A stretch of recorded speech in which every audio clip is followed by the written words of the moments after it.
नमस्कार, आप सभी का स्वागत है हमारी लैब असिस्टेंट ज्योग्राफी की क्लास में। और जैसा कि आप देख सकते हैं स्क्रीन पे, आज हम जो चैप्टर पढ़ेंगे वो है चैप्टर 9 और उसका जो टॉपिक रहेगा वो है सौर विकिरण। और ये जो हमारी क्लासेस हैं ये हमारी लैब असिस्टेंट की जो बुक है ना, उस पर आधारित क्लासेस हैं। आप ये बुक चाहें तो डिस्क्रिप्शन के लिंक से परचेज कर सकते हैं। तो शुरू करते हैं। तो हमारा जो सीरीज है प्रयास रिविजन सीरीज, उसी क्लासेस हम आज के इस क्लास में पूरी करने जा रहे हैं, चैप्टर 9। तो सबसे पहले हम देखेंगे कि सूर्य ताप क्या होता है ना। सबसे पहले हम सूर्य ताप जो शब्द है उसकी शब्दावली को समझेंगे। जो सूर्य ताप शब्द का अर्थ होता है, सूर्य ताप को अंग्रेजी में बोलते हैं इंसोलेशन। क्या बोलते हैं? इंसोलेशन। जो पृथ्वी की सतह है उस पर जो सौर ऊर्जा जो प्राप्त होती है उसको हम क्या बोलते हैं? सूर्य ताप। सूर्य ताप मतलब जैसे हम जहाँ रह रहे हैं, ये हमारी सतह है और ये ऊपर सूर्य है। जितनी भी सूर्य ने एनर्जी हमारी अर्थ को दी उस सभी को हम क्या कहते हैं? सूर्य ताप। ठीक है। ये जो वेव्स हमारे पास आ रही हैं है ना, दो प्रकार की वेव्स हैं। देखिए, पहले सूर्य ताप, ये हो गया। अब इस सूर्य ताप में एक तो किरणें हैं जो आ रही हैं, आने वाली किरणें, ठीक है, और एक है जाने वाली किरणें। ठीक है। कुछ किरणें सूर्य से हमारी तरफ आएंगी और जब सूर्य की सारी ऊर्जा हम पृथ्वी ले लेगी, फिर वो कुछ पृथ्वी जो किरणें हैं वो रिलीज करेंगी। ठीक है। अब जो सूर्य से जो ऊर्जा हमें आती है वो हमें आती है लघु विकिरण के रूप में। वो हमारे पे कैसे आती है? लघु विकिरण के रूप में। और सूर्य को वापस जो हमारी ऊर्जा जो वायुमंडल में वापस चली जाती है वो आ जाती है दीर्घ विकिरण के रूप में। किसमें आती है? दीर्घ विकिरण के रूप में। तो आपको ये शब्द हमेशा मिलेंगे, लघु विकिरण, दीर्घ विकिरण। ठीक है। जो या क्या लिखा हुआ है? सूर्य से प्राप्त ऊर्जा लघु तरंग दैर्घ्य वाले विकिरण के रूप में आती है। किसमें आती है? लघु तरंग दैर्घ्य वाले विकिरण के रूप में। ये जो पृथ्वी की जो वायुमंडल है और वायुमंडल की जो ऊपरी सतह है ना, उसको औसतन 1.94 कैलोरी वर्ग सेंटीमीटर प्रति मिनट के हिसाब से ऊर्जा प्राप्त होती है। जो ऊर्जा है उसको कैलोरी में माप रहे हैं और वर्ग सेंटीमीटर प्रति मिनट में जो ऊर्जा आ रही है वो है 1.94 कैलोरी। ठीक है। सूर्य ताप की मात्रा वार्षिक परिवर्तन के कारण बुरी और ये इसमें अंतर भी हो सकता है। ठीक है। सबसे पहले क्या हो गया? सूर्य ताप क्या होता है ये आपको समझ में आ गया होगा। उसके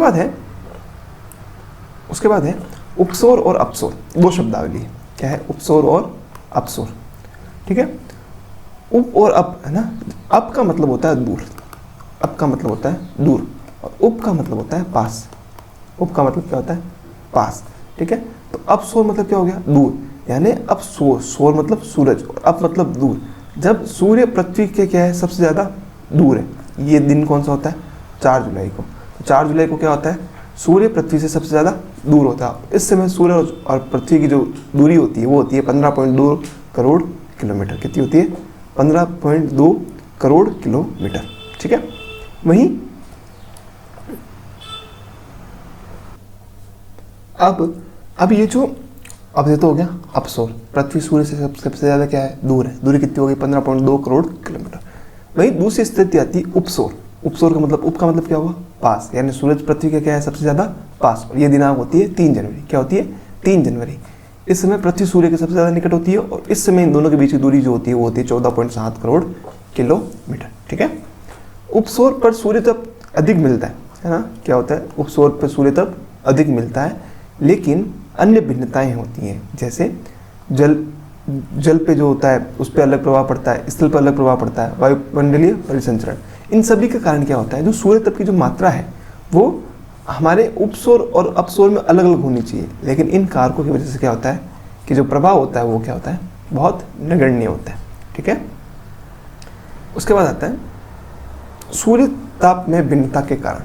कौन कौन से कारण हैं जो सूर्य ताप में भिन्नता पैदा करते हैं? सबसे पहले पृथ्वी का अपने अक्ष पर घूर्णन। पृथ्वी का क्या होता है? अपने अक्ष पर घूर्णन। जब पृथ्वी, ये ऊपर सूर्य है, पृथ्वी जब अपने अक्ष पर घूर्णन कर रही है, घूम रही है ना, तब सूरज का जो प्रकाश पृथ्वी पर आना चाहिए, सूरज का प्रकाश, इसको मिटा देते हैं।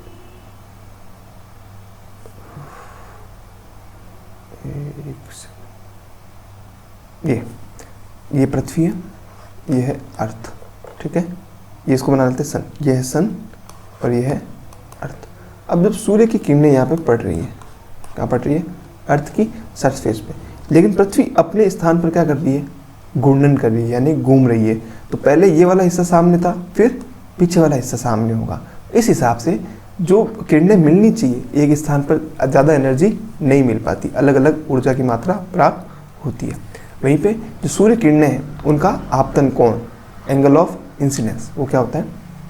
ये पृथ्वी और ये सूरज, सूरज से किरणें यहाँ पहुँची, एक किरण यहाँ पहुँची, एक यहाँ पे पहुँची, एक यहाँ और एक यहाँ। इस हिसाब से कितनी होगी? एग्जाम्पल के तौर पे 6 किरणें पहुँची। कितनी पहुँची? 6 किरणें पहुँची।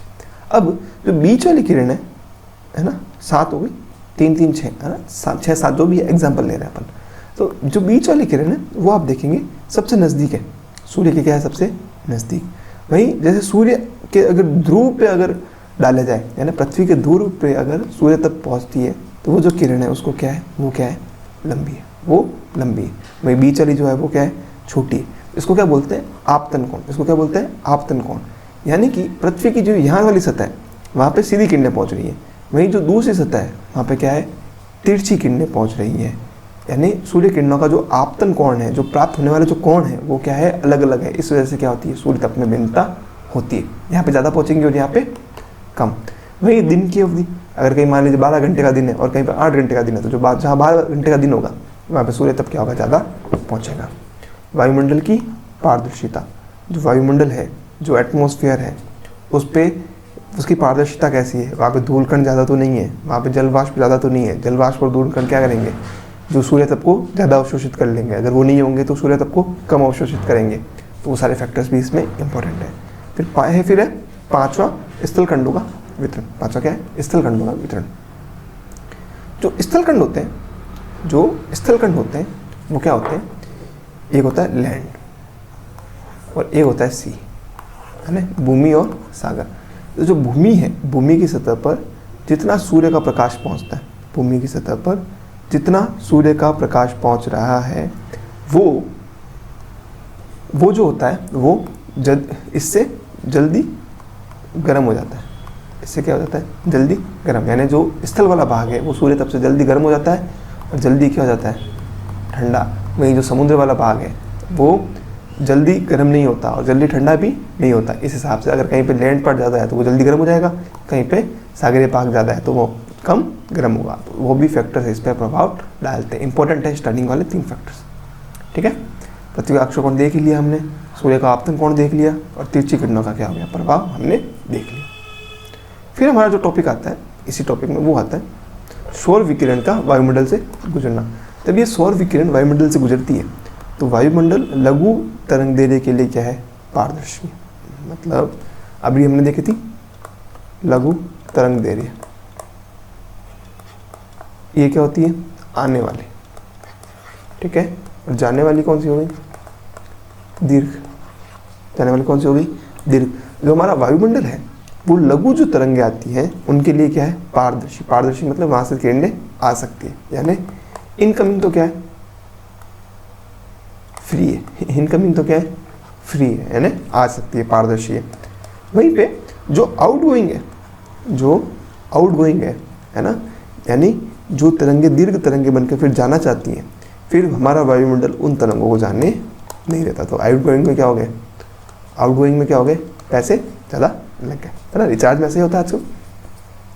क्षोभमंडल में मौजूद जल वाष्प और जो धूल कण आदि विकिरण को अवशोषित, परिकीर्णित और परिवर्तित करते हैं, है ना। क्या करते हैं?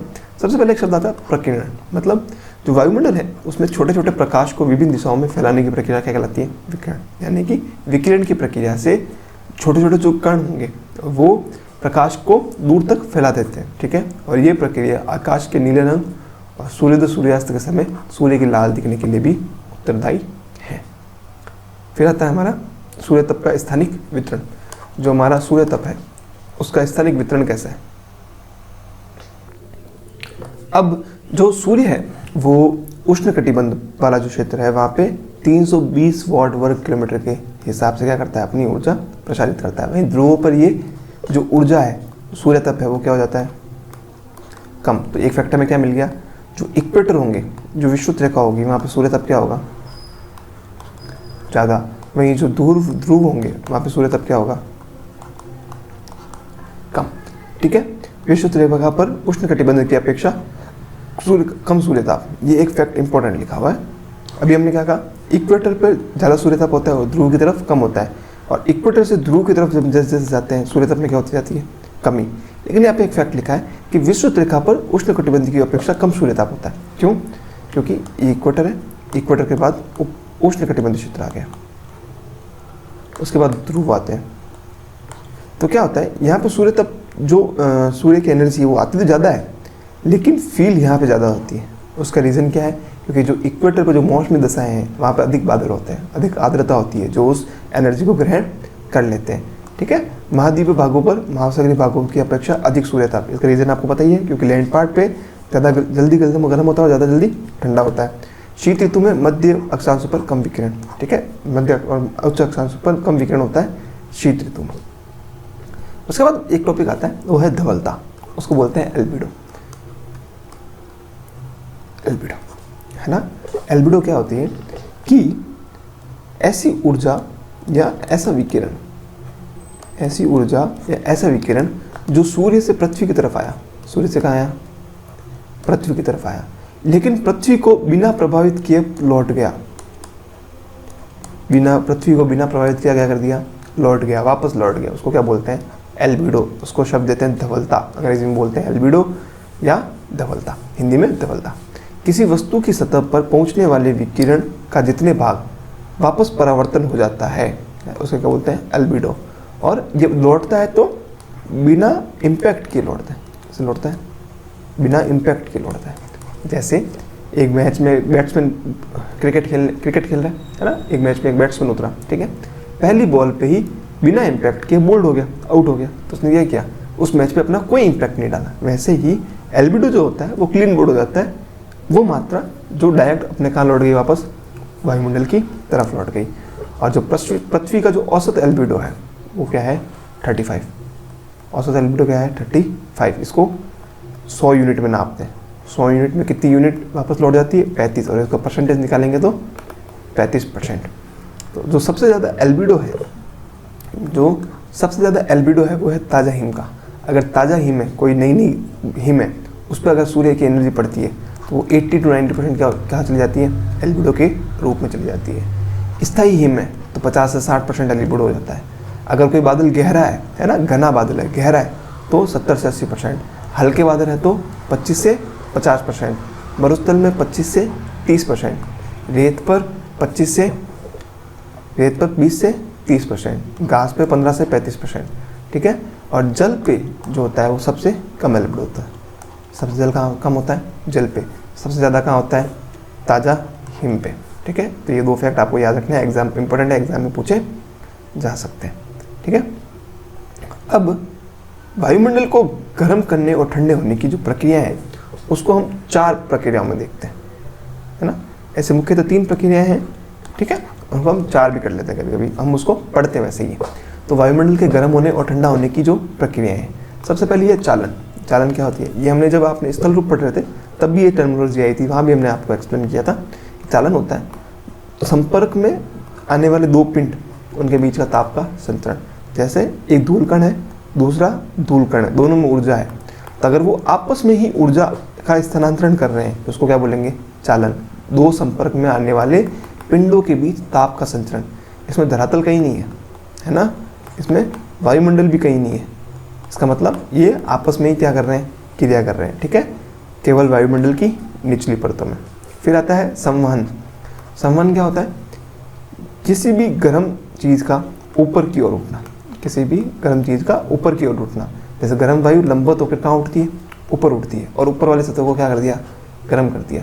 इसको क्या बोलते हैं, संवहन, यानी वायुमंडल की ऊपरी परत को गर्म करना। फिर आता है अभिवहन। जैसे संवहन लंबवत था वैसे ही अभिवहन क्षैतिज है। क्षैतिज मतलब ऐसे आड़ा, यानी वायु का जो क्षैतिज संचलन होता है उससे जो तापमान का स्थानांतरण होता है उसको क्या बोलते हैं, अभिवहन बोलते हैं।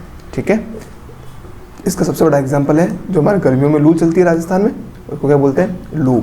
गर्मियों में चलने वाली लू किसका एग्जाम्पल हो गया, अभिवहन का। फिर एक टर्मिनोलॉजी आती है पार्थिव विकिरण। टर्मिनोलॉजी क्या आती है? पार्थिव विकिरण। अभी हमने बताया था आपको कि आने वाली जो किरणें हैं वो क्या है? लघु, और जो जाने वाली हैं वो क्या है? दीर्घ। तो जो जाने वाली दीर्घ तरंगे हैं, जाने वाली 3 दीर्घ तरंग दैर्ध्य है, वो उसको क्या कहते हैं? पार्थिव विकिरण। उसको क्या बोलते हैं? पार्थिव विकिरण। और जब ये इसलिए नहीं हो पाता क्योंकि कहीं कहीं CO2 gas, green house gases क्या होती हैं हमारे वायुमंडल में अवेलेबल होती हैं। वो जब भी ये जाने लगती है दीर्घ तरंग दैर्ध्य, इनको ये लोग ये क्या करते हैं? बीच में ही रोक देते हैं। उससे टेम्परेचर क्या होता है? बढ़ जाता है। उसका टेम्परेचर क्या होता है? बढ़ जाता है। ठीक है। उसके बाद हमारे पास एक टॉपिक आता है, वो है जो तापमान है। जो हमारे पास तापमान है उसका हमारे पास एक टॉपिक आता है, वो है पृथ्वी का ऊष्मा budget, heat budget of earth. Heat budget of earth. Heat budget क्या है? हीट बजट का सीधा मतलब है कि आपका मंथ स्टार्ट हुआ मान लीजिए 1 तारीख को। आपका मंथ कब स्टार्ट हुआ? 1 तारीख को। मंथ खत्म कब हुआ? 30 तारीख को। ठीक है। इन 30 दिनों की आपको मिली है पॉकेट मनी। क्या मिली है? Pocket money. उसको आप क्या बोलेंगे? अपना बजट। यानी आपके पास जितना आया उतना ही आप क्या करेंगे? खर्च करेंगे। जितना आया उतना ही खर्च करेंगे। जैसे आपको 100 रुपये आए, कितना है? 100। वैसे ही हीट बजट में कितनी इकाई आती है? 100। और जाती भी कितनी है? 100। जाती भी कितनी है? 100। अब अगर मान लीजिए, अब अपन स्टार्ट कर लेते हैं इसको ना, डायरेक्ट ही पढ़ लेते हैं, समझ लेते हैं। जो पृथ्वी की जो आगमन इकाइयाँ हैं 100, उनमें से 35 इकाइयाँ जो हैं वो परावर्तित हो जाती हैं। 35 इकाइयाँ क्या हो जाती हैं? परावर्तित हो जाती हैं। उनमें से 27 इकाई, अपन को क्या मानना है कि पृथ्वी के पास पैसे कितना है? 100। 100 में से 35 इकाई क्या हो गई? परिवर्तित हो गई। उन 35 में से 27 जो थी वो बादलों ने द्वारा हो गई, 2 इकाइयाँ हिमाच्छादित क्षेत्र द्वारा हो गई, और 6 इकाइयाँ वायुमंडल द्वारा क्या हो गई? प्रकीर्णन हो गई। अगर 35 गई तो कितने बचे फिर से? 65। फिर कितनी बची? 65। इस 65 में से 14 इकाइयाँ वायुमंडल द्वारा ले ली जाती है। 14 इकाइयाँ किसके द्वारा ले ली जाती है? वायुमंडल द्वारा। और 51 इकाइयाँ जो है वो कहाँ आती है? पृथ्वी की सतह पर आती है। कितनी आती है? पृथ्वी की सतह पर आती है। अब ये जो 65 इकाइयाँ हैं, 14 और 51, ये यहाँ आती है। इसमें से जो पृथ्वी द्वारा अवशोषित 51 इकाइयाँ हैं, पृथ्वी द्वारा अवशोषित 51 इकाइयाँ हैं, उन 51 में से 17 इकाइयाँ सीधे अंतरिक्ष में चली जाती है। कहाँ जाती है? पृथ्वी को प्राप्त हुई 51 में से 17 जब पृथ्वी ने अपना यूज़ ले लिया, उसमें से 17 कहाँ चली गई? अंतरिक्ष में चली गई। 34 कहाँ चली गई? वायुमंडल द्वारा। 34 कहाँ चली गई? वायुमंडल द्वारा।